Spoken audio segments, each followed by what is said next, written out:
Dogs have long been used in classrooms for children with special needs, as visitors in senior citizens' homes, and as comfort for patients in hospitals.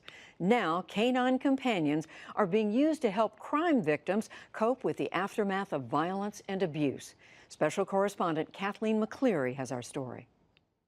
Hey, you're here too? Wow, okay, come here, buddy. How are you? I hear you've been busy in court, huh? In San Bernardino, California, 2 black Labradors are regulars in the district attorney's office. 3-year-old Dozer and 2.5-year-old Lupe are among DA Michael Ramos's newest staff members, part of a special victims canine unit. Last August, they were officially sworn in, paws on a California criminal law book. The dog's job is to reduce fear and help some of the most vulnerable victims, many of them children, feel comfortable in court. They've never been in a courtroom, in their lives. And add on top of that, they're going to have to discuss and tell a jury about how they were either physically abused, sexually abused, and have to relive those horrible moments in their lives. Dozer was detailed to a case in juvenile court late last year. My daughters were a victim of abuse. Pearl Curiel's daughters had to testify.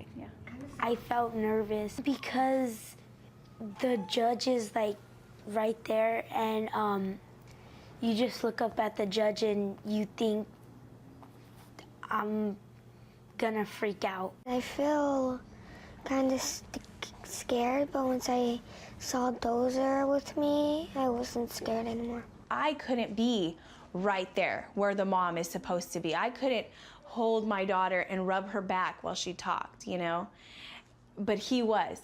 He was able to say, you know what, I'm not gonna leave you, and I'm gonna sit right next to you, and you could pet me, and you could talk to me, I don't know if they would have made it through without him. It's so silly, because it's just a dog, but he is a superhero. For my girls, I know he is.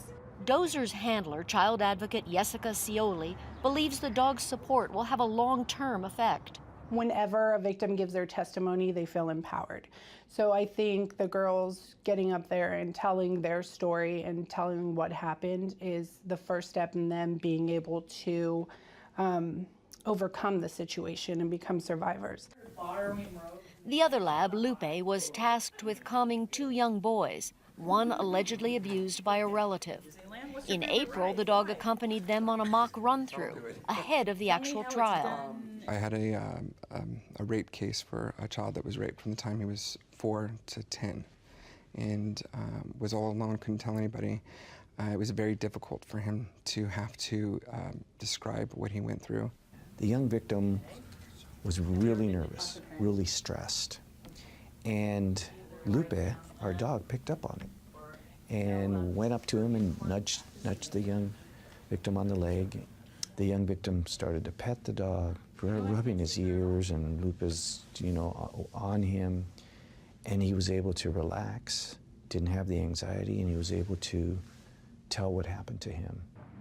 The dogs have their own office. Like humans here, they work a 9-hour day and then go home with their handlers.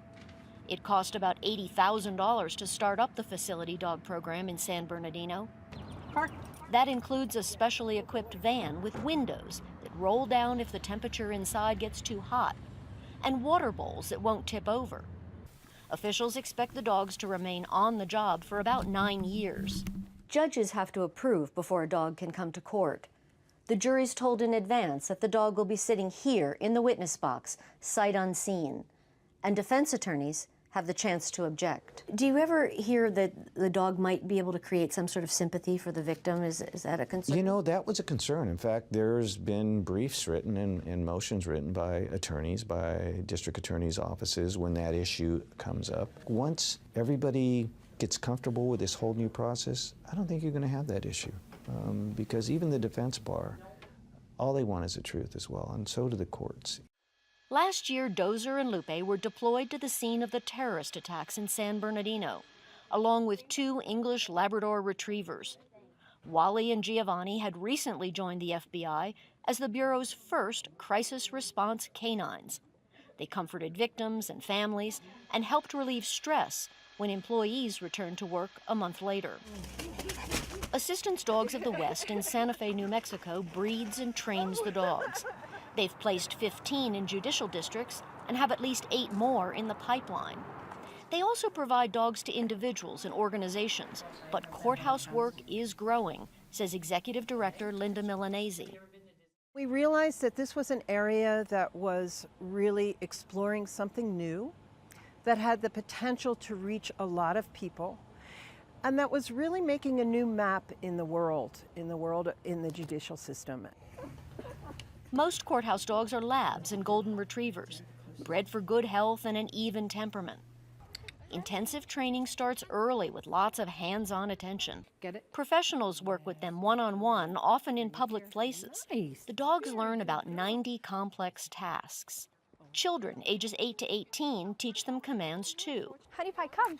High school sophomore Natalie Longmire-Koulis has been training dogs since she was 9. The dog learns patience. They also learn how to be touched in different ways because obviously 9-year-old hands are different from 18-year-old hands, and so they pet different ways and they cuddle different ways and their bodies are different. So it really just allows the dogs to get used to different body types and different ways of handling.